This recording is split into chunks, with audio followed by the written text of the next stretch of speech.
Hello and welcome to Occupied Thoughts, a podcast brought to you by the Foundation for Middle East Peace. I'm Lara Friedman. I'm the president of the Foundation for Middle East Peace. Today is September 29th, 2023, and I'm delighted to be here with Rebecca Ruth Gould. Hello, Rebecca. Hi, Laura. It's great to be here.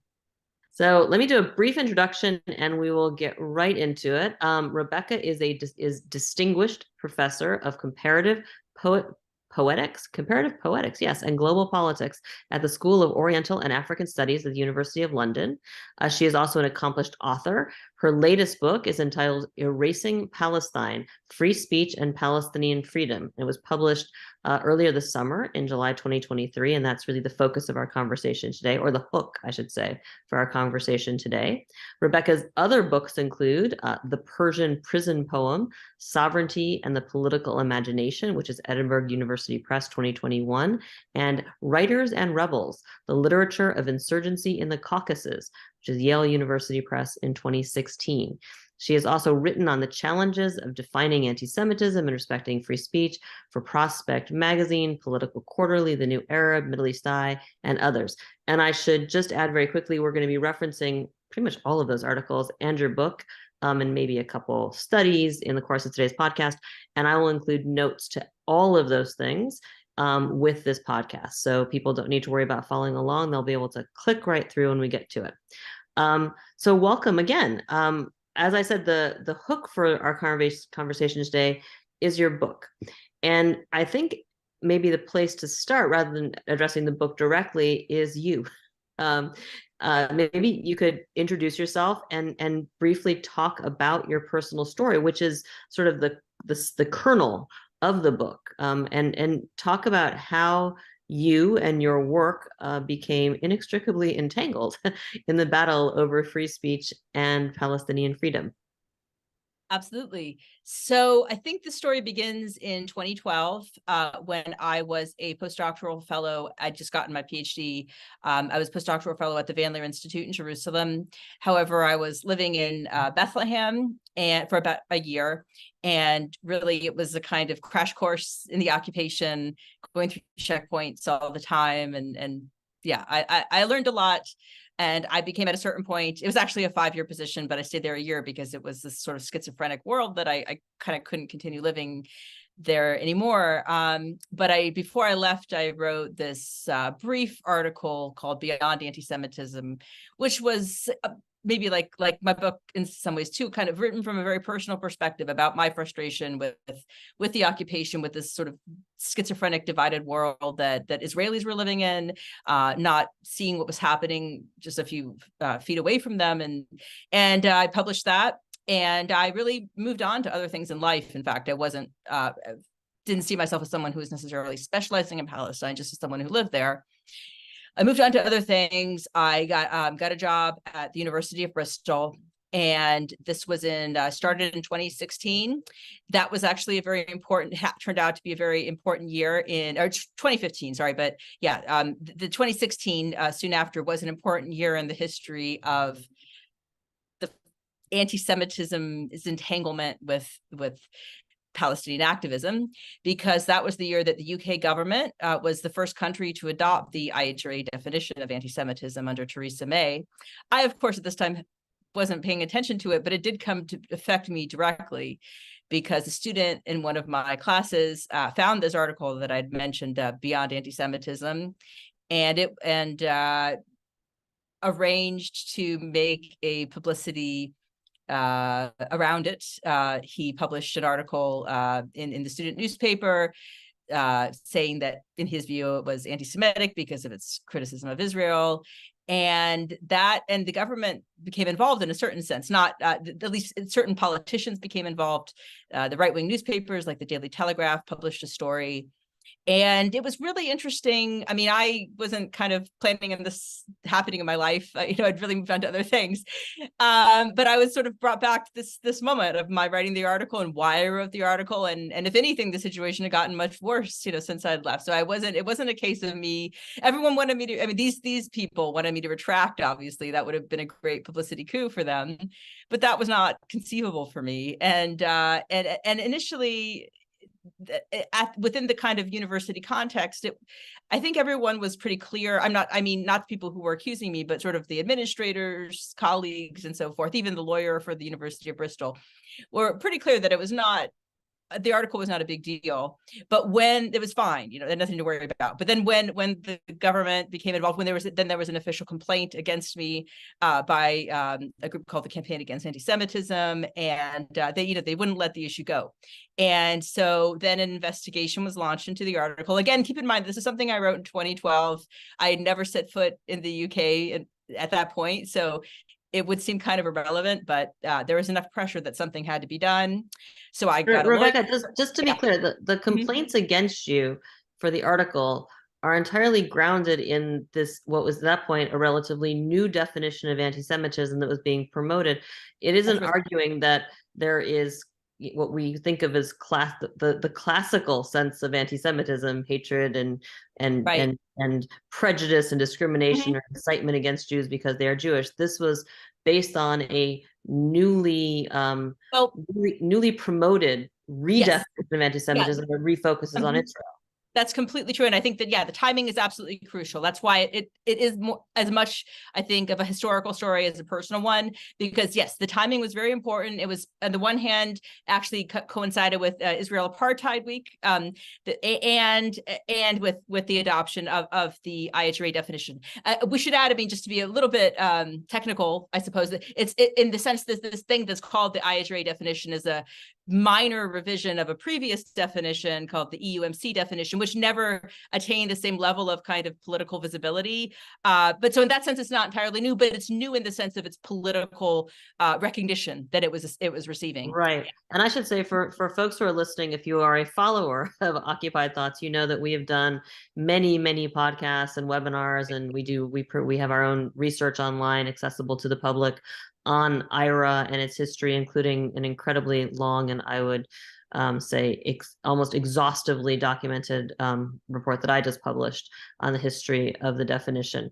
What's striking for me, though, is it's sort of coming at you after the fact. Like you wrote something before this campaign started, and then they came to get you with it, which is, I think, it's quite striking. Sorry, I don't mean to interrupt. Precisely. No, I think that's a really important, that's kind of the point of the book too, is to place it historically, because yes, there have been, and even in the US, it wasn't like necessarily a new thing for Palestinian professors to be accused of anti-Semitism, but in the UK it was a new moment. The IHRA definition, or any kind of definition of anti-Semitism, actually had not been used in that way against an academic ever in a UK university context. And actually, I think before my arrival, there was actually a lot more freedom around what one could say about Palestine.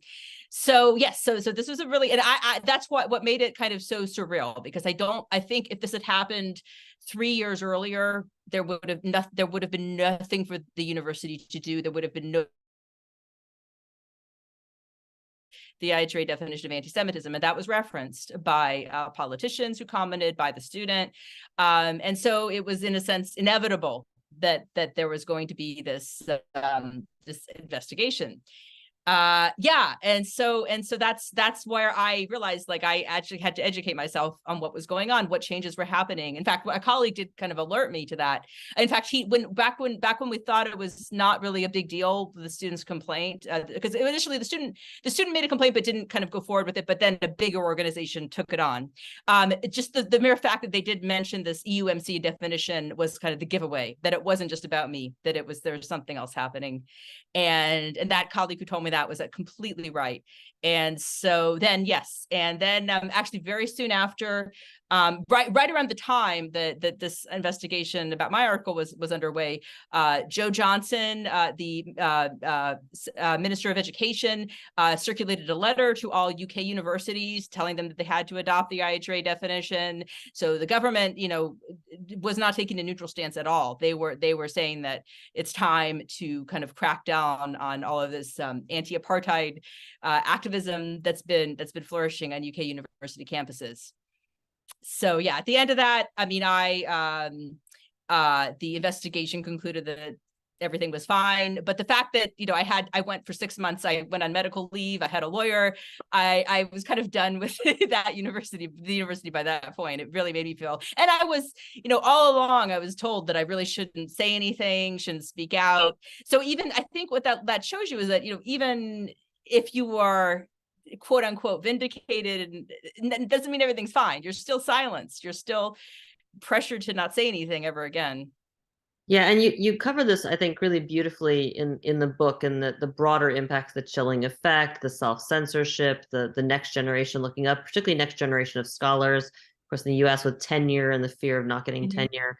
So actually, I'm going to zoom back in on you and your personal story. I want to zoom out for a second, and draw to people's attention a report that came out, I think last week, a week before, from the European Legal Support Center, which is, by the way, it's funded by the Foundation for Middle East Peace. We love them. And the British Society for Middle Eastern Studies. It was a report called Freedom of Speech and Academic Freedom in UK Higher Education, the Adverse Impact of the IHRA Definition of Anti-Semitism.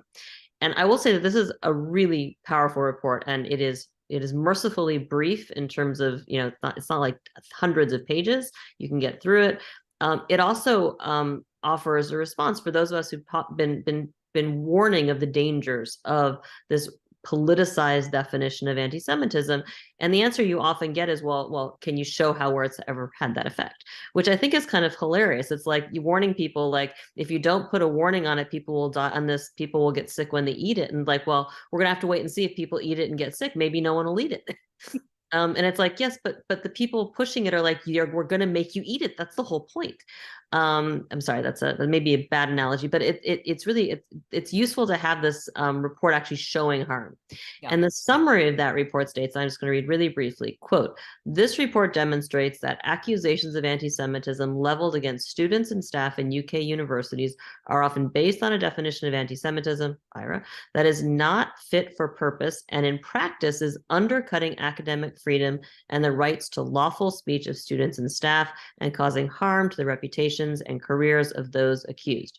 So they have anonymized all of the details of their cases to protect the innocent. I'm sure names have been changed to protect the innocent, but it's pretty clear that you're one of those cases, if not maybe the case. So I wanted to ask you to talk about the report, and just sort of zooming out, what you see as an academic in the UK, and you've obviously been following this since day one, since you're at the center of it. What is happening? Sure. Yeah, so I do want to recommend that report to anyone interested in this issue who cares about it. I think it is a fabulous document. I think what makes it very powerful, precisely as you said, is that it helps us put a kind of, makes tactile the question of censorship and silencing, which is very hard to measure and quantify. And it does that through these very powerful testimonials. Another point that I think is really fabulous about it is the way that it captures like the impact on contingent staff. And there's people with part-time work who don't necessarily have permanent positions, and the disproportionate impact it has on Palestinian students and staff. In terms if I could just add, one of the things that's surreal about having to demonstrate all this is that the people promoting it are quite clear. This is the intended impact. It's a feature, that is the feature, not a bug. But then those of us who are warning of the danger are being told, well, you can't, unless you can demonstrate impact it. Okay, so I'm sorry, go on. Right. So I think one of the most, like, one thing just from the part that you read that is worth dwelling on is this not fit for purpose. So that makes us think, okay, like, what is the purpose? What would be fit for purpose?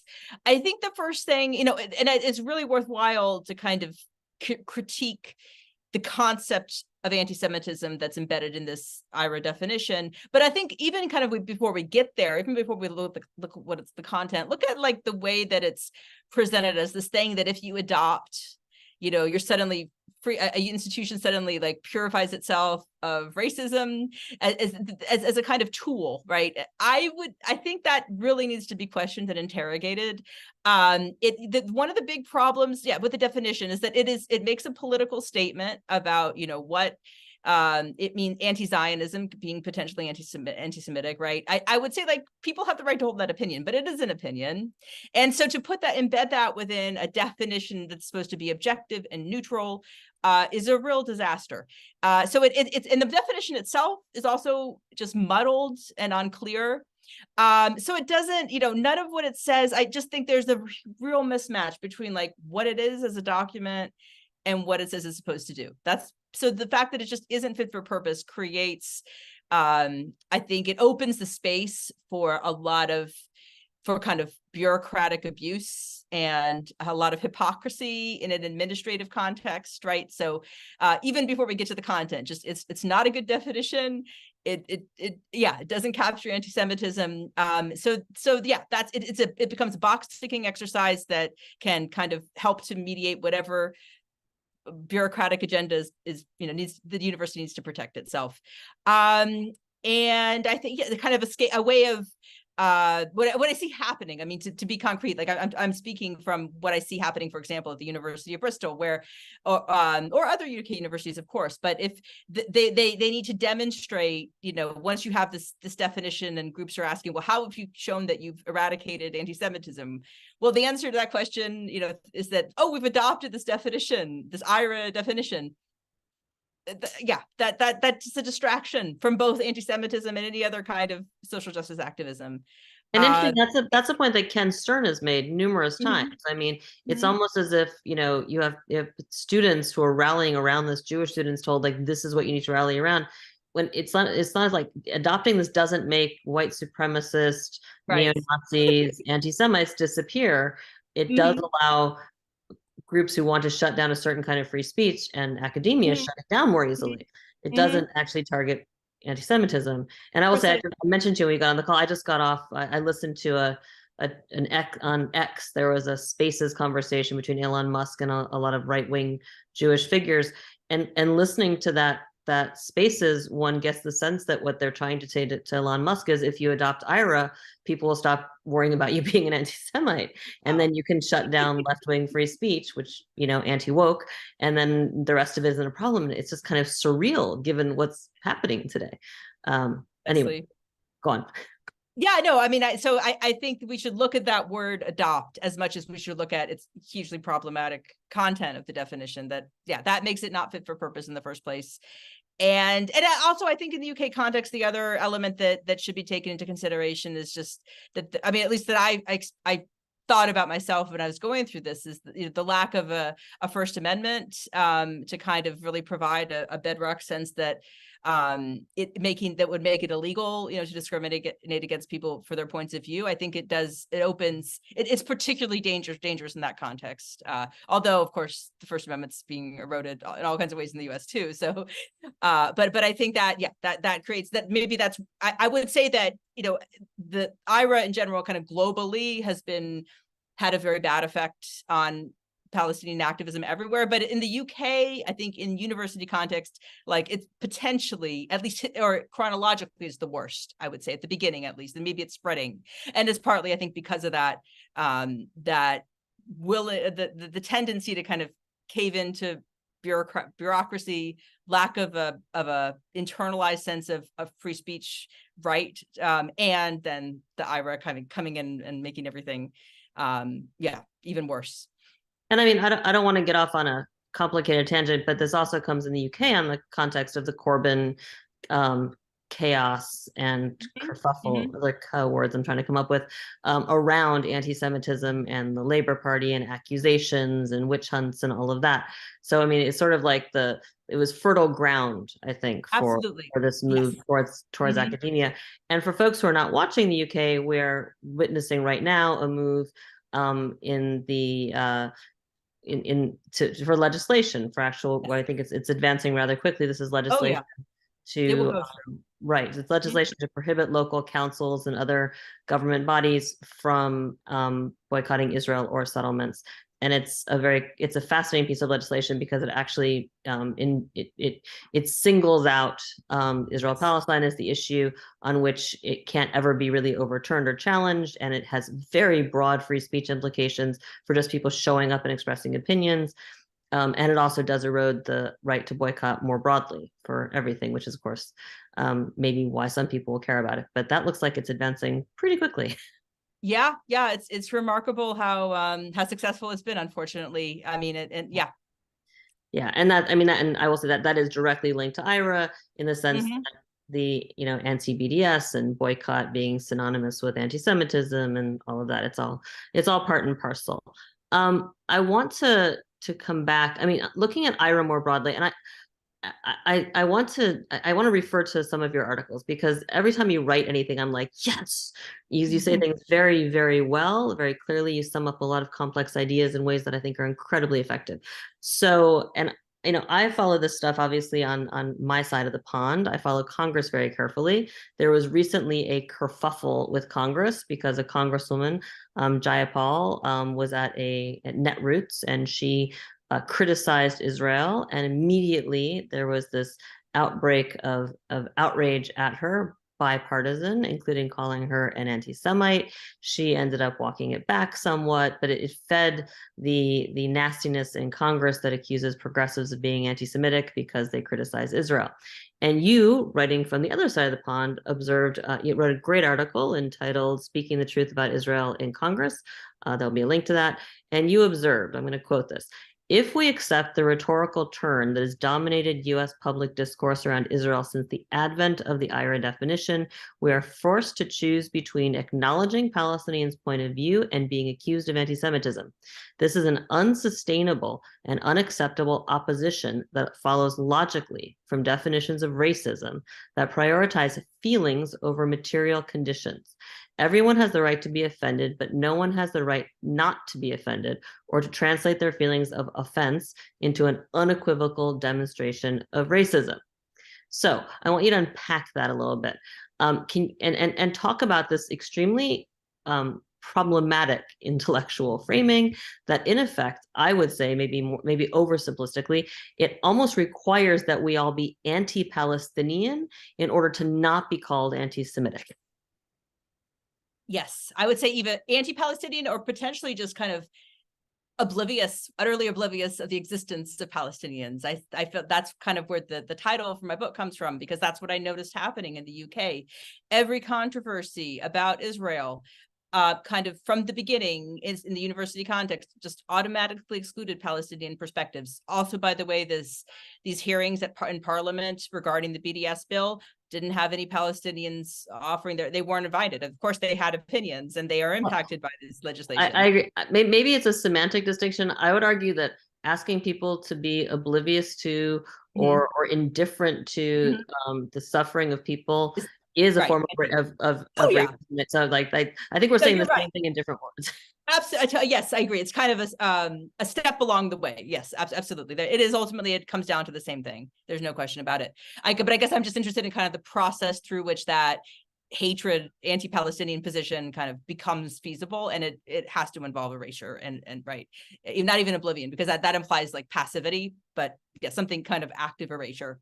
And yes, I witness that happening, am witnessing it happening time and again in the UK in the context of my situation as well. It was very interesting that the panel that reviewed my article and which decided it was not anti-Semitic, one thing that they misinterpreted it, and they said it was written in the United States, which it wasn't, erasing the fact that it was written in Palestine, even though I referenced it being written in Palestine in the article itself. And yes, then there's the BDS parliament hearings that are not allowing Palestinians to speak. There's the fact that every time there's a controversy about Israel, anti-Israel activism in UK universities, it is seen as an issue for the Jewish societies, but not the Palestinian societies. That's happening again and again and again. So it's presented as an issue that that's the impact, the kind of cumulative effect of all of these defending oneself against these accusations as well, is that one becomes so enwrapped in kind of debating what anti-Semitism is and is not, but the Palestinian question is obscured from view. Yeah, I was really struck by this paragraph. I in the United States, we had last week in Pennsylvania, there was the Palestine Rights Conference, and Foundation for Middle East Peace was a proud supporter of that. I attended it. It was a remarkable event. It felt really privileged for the parts that I was able to attend. If you looked at the discourse around it, it was so openly racist against Palestinians and so intolerant. And it goes back to something you said in the earlier article about, the feelings. It's like, this makes us uncomfortable and therefore it's anti-Semitism. And if you don't agree with that, you're an anti-Semite. There's no gray area in this at all for even thinking differently. I want to go back to the definition itself, and I've spent so much time sucked into the IHRA conversation, and I get a little bit glib sometime, but the advocates of the IHRA definition are fond of saying you have to define it to fight it, right? Define it to fight it. And I have argued, in fact, I have a bookmarked tweet, or I should say a post on X, which says that what they really mean is you have to define all meaningful criticism of Israel, its policies, and Zionism as anti-Semitism in order to fight it, because you can't win the arguments any other way, which I think is true. At the same time, the question of how you define anti-Semitism is a real one, and especially in an era of surging hatred, incitement, threats, violence, discrimination against people because they are Jewish, which is what most of us have always thought of as anti-Semitism. And it's actually how the Biden administration defined it in their anti-Semitism strategy. Good for them. You took on this question specifically head on in a recent article entitled "Why We All Need a More Precise, Practical Definition of Anti-Semitism." And you took it on in such a thoughtful way in this article. I want you to talk about what, in your view, is a more precise and practical definition of anti-Semitism. What does that involve, and what do we need to shift in our thinking to get there? Sure.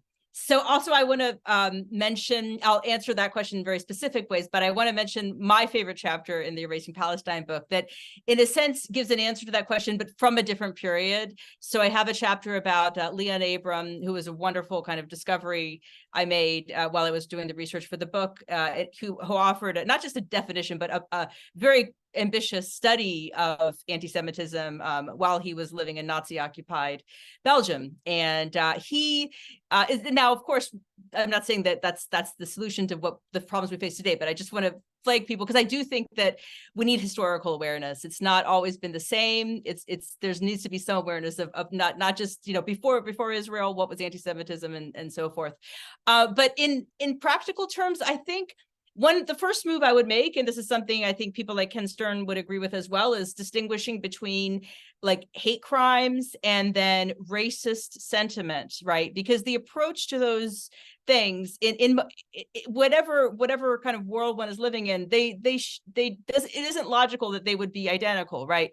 There are things that are in danger of people's safety, like murder, arson, that obviously need to be penalized to the fullest extent of the law. And when those have an element of anti-Semitism or racism, that does make it worse. And I think it's entirely appropriate to use anti-Semitism, to use in that definition of anti-Semitism in that context to intensify the criminal penalties for things that are actually crimes in the first place, right?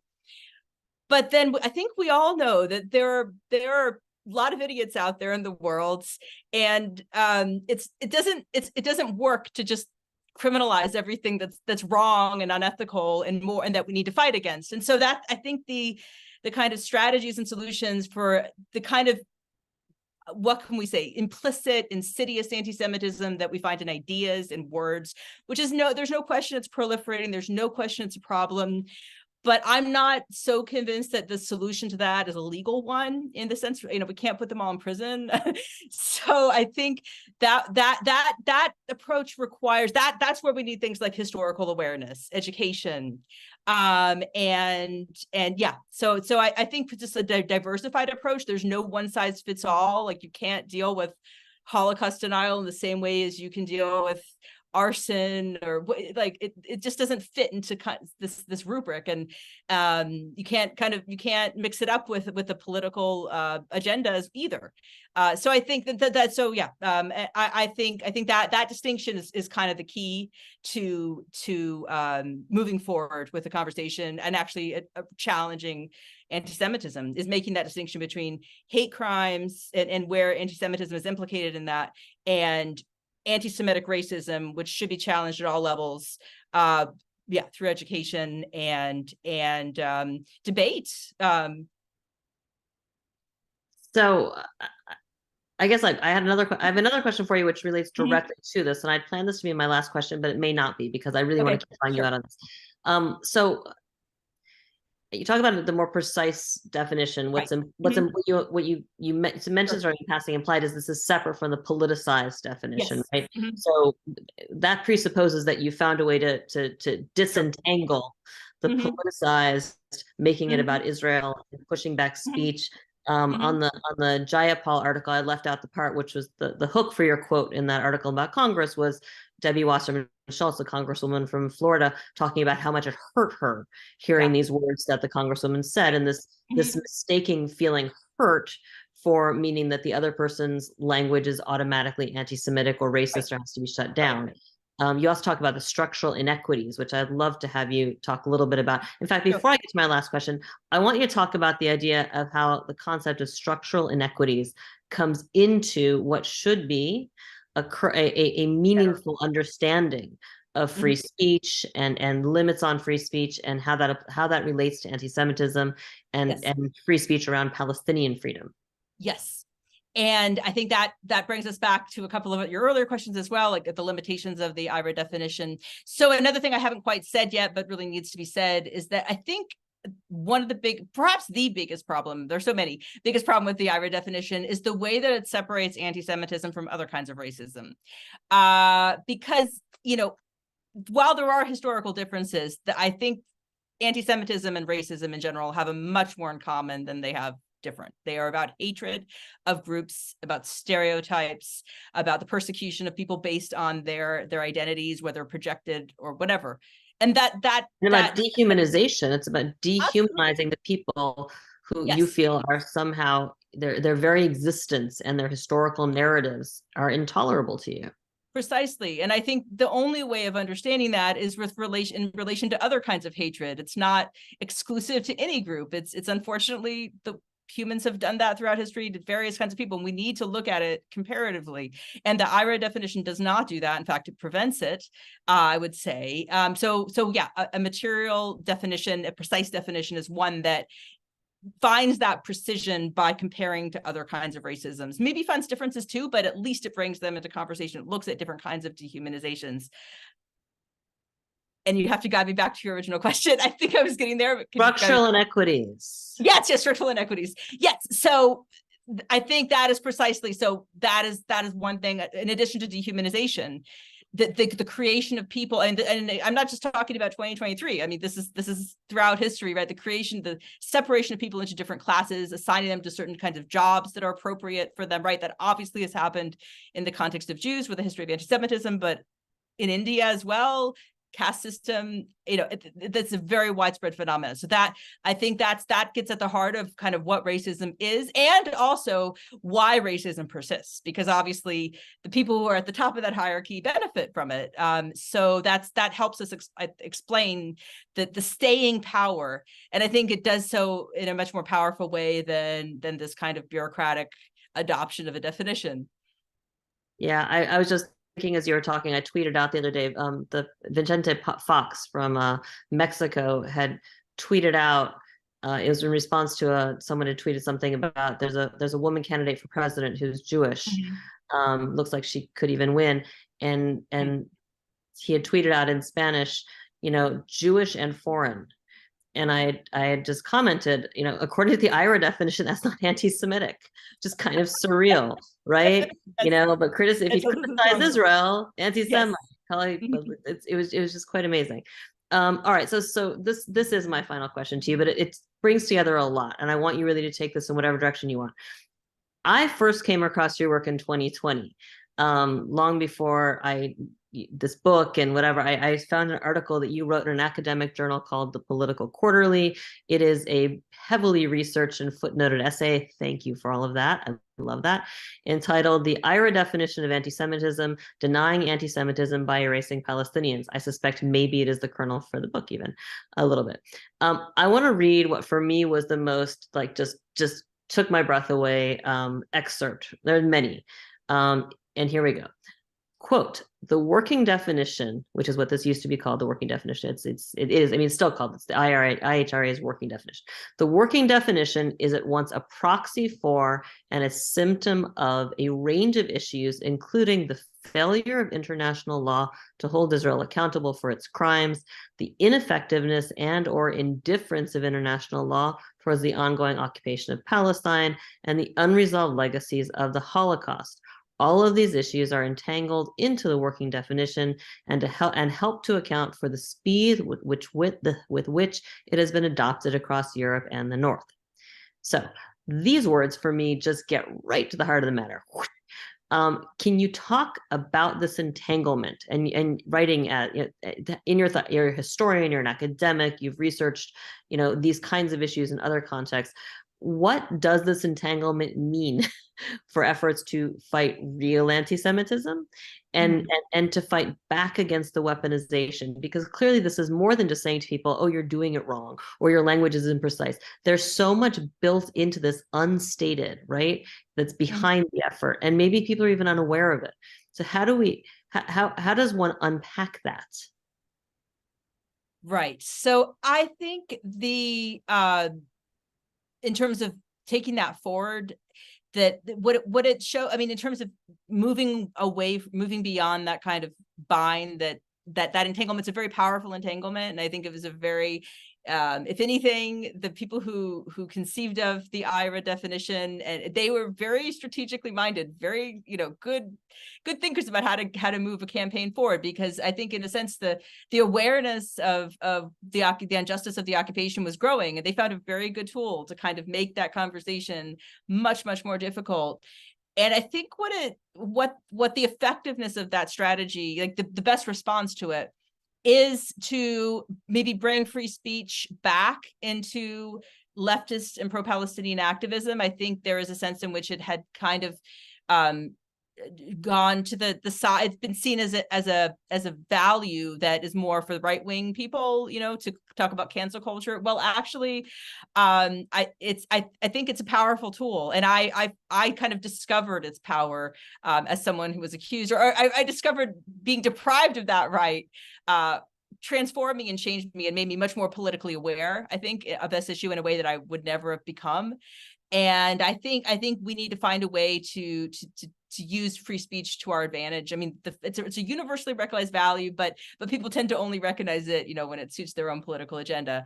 And I think it can be much more, I think, a real effective kind of reckoning with it and reclaiming of it can actually be really helpful in challenging the dominance of the IHRA definition, because that is its greatest flaws, that it is really about censorship, although it doesn't acknowledge it as such. And so, yeah, I think that's kind of where it sends me, the direction in which it sends me. Well, thank you. I think that's a great place to leave. It's hopeful, and that it gives us a constructive way to think about this. I will encourage people to read Rebecca's book. It is really, I have to say that writing something that is simultaneously so personal but makes such a universal, the values at stake are so universal, and I think you walk the line between the personal and universal just brilliantly. It's a really superb work, and also the articles, which I have relied on myself a great deal over the past few years. So thank you for that. With that, we are going to end this podcast. I have so much appreciate your time. Thank you, Rebecca, for joining me. Maybe we can do this again sometime. And if you're ever in Washington, I'd love to do this in person. I want to thank our listeners for tuning into this episode of Occupied Thoughts. Make sure you check the website, www.fmep.org, for resources related to this podcast and lots of other great content related to Palestine and Israel. Also, make sure you subscribe to the podcast to stay up to date. That's on iTunes, SoundCloud, Spotify. And you can, of course, watch the video version of this and see our smiling faces on the FMEP YouTube channel. And with that, I'm Lara Friedman, signing off until the next episode of Occupied Thoughts. Great.